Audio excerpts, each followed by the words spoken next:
I can do anything for you, Captain. Anything you could ever imagine. Is that, don't you? I'm a woman. I haven't had the comfort of a husband, a man.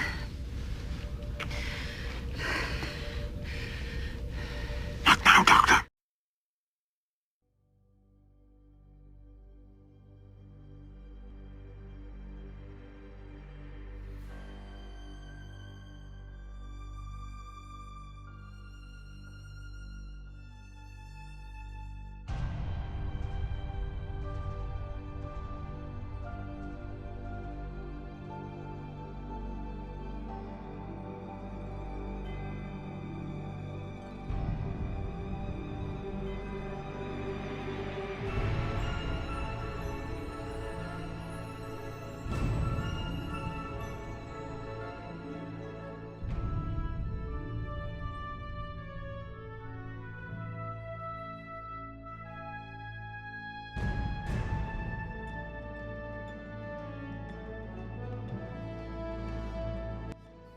Hello and welcome to another Question of Trek Starship breakdown.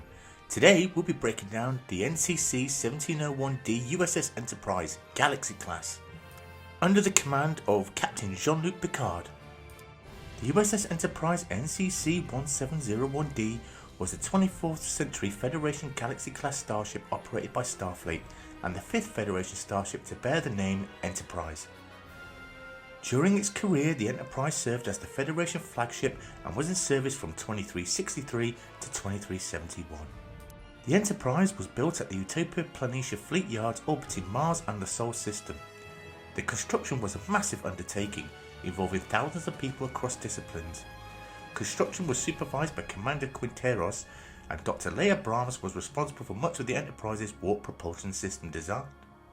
Some of the Enterprise's components were derived from technology originally developed on the USS Pegasus. The Enterprise was launched from Mars in the year 2363 on Stardate 40759.5, and on Stardate 41025.5 the Enterprise was commissioned. Final systems completion and shakedown was conducted at Earth McKinley Station. Captain Jean-Luc Picard took command of the ship on Stardate 41148 at the order of Rear Admiral Nora Sati. Major component construction of the USS Enterprise was carried out in both an orbit and ground-based facilities. At its launch, the Enterprise became the most technologically sophisticated and complicated ship ever built by the Federation.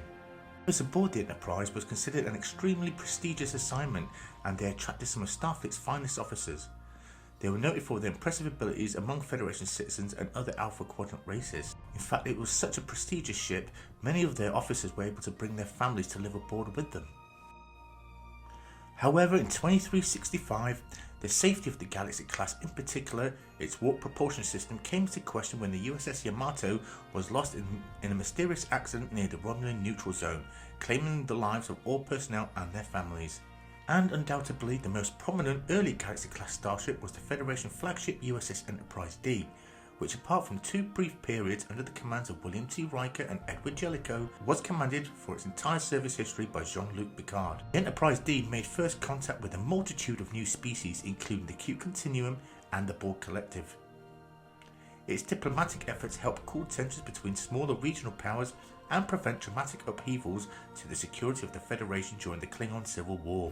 The Enterprise also fought off some of the Federation's toughest foes, most notably preventing the assimilation of Earth during the Borg invasion of 2367. The Enterprise D had an overall length of 641 meters and an overall width of 473 meters and an overall height of 133 meters. The gross vehicle mass of this ship was 5 million metric tons. The ship had a standard crew complement of 1,012 people to 1,014, with a maximum evacuation capacity of 15,000 people. The environmental standard of this ship was equivalent to an M-class, and the maximum sustainable speed was warp 9.2, with the maximum rated speed was 9.8. The design included two hull sections, a saucer-shaped primary hull and a detachable secondary hull which housed the ship's primary engines. They could be reversibly separated and were both equipped with independent flight and combat capabilities. General civilians and non-essential personnel would evacuate to the saucer module, while the senior staff confronted the threat in the battle section, which contained the majority of the weapon systems. The saucer was able to withstand a crash landing on a planetary surface. However, in dire situation, the saucer section could still be used in combat. The computer system aboard the USS Enterprise was isolinear based.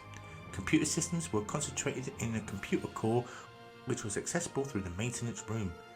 There was a starboard computer core. Each Galaxy class vessel carried a total of 3 independent computer cores, 2 located in the saucer section and 1 in the engineering section.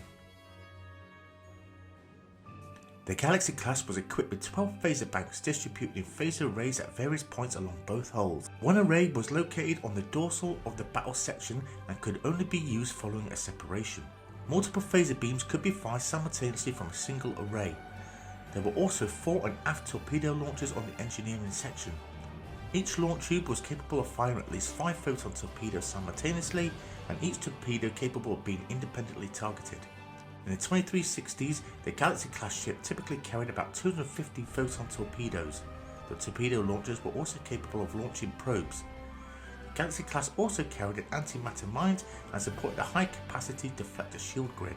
Following a saucer separation, the star drive section would be commanded by the battle bridge, which was located on deck 8 and was connected to the main bridge and other vital areas of the ship by an emergency turbo lift. It was designed to control the star drive section following a saucer separation. Unlike the main bridge, there was much more focus on combat and tactical systems and no science stations. The battle bridge was modular, like the main bridge. At least 2 variants have been seen aboard the Galaxy class starship. The Enterprise also housed over 100 separate scientific research labs. Very few of these research labs remained under the same discipline of science for more than 6 months. Most shared the same design, only a few had extremely specialized equipment like stellar cartography, cybernetics lab, the Arboretum and Cetacean labs. But it wasn't all work on the Enterprise, as it did also house recreational facilities such as 10 forward, a holodeck, phaser ranges, gymnasiums and a theatre concert halls, as well as a salon and relaxation area. 5 other ships were built at the same time as the USS Enterprise. These were the USS Challenger, the USS Galaxy, the USS Venture, the USS Odyssey and the USS Yamato.